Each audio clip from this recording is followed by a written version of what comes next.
Welcome to the Tech Egg. Don't get scrambled. Enjoy the video. In this video, I will explain how to set up Mint Mobile.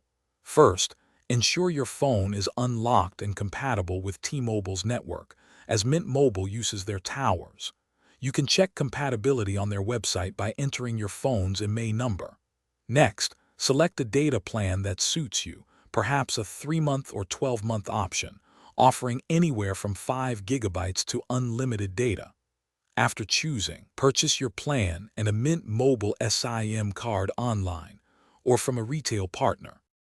Once your Mint Mobile SIM card arrives, carefully insert it into your phone's SIM tray. Most phones use a small tool to open the tray. Then, head to the Mint Mobile website or download their app to begin the activation process. You will need to enter the 11-digit activation code, which is clearly printed on the back of your new SIM card. Follow the on-screen prompts to complete this crucial step. Now, you'll decide whether to transfer your current phone number or get a brand new one.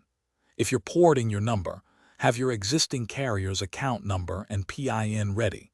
This process typically takes between 24 and 48 hours. If you prefer a new number, Mint Mobile will guide you through selecting an available area code and number.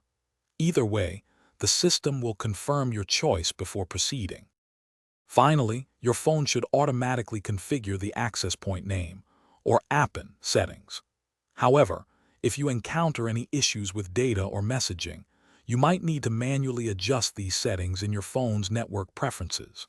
Mint Mobile provides clear instructions on their website for both Android and iOS devices.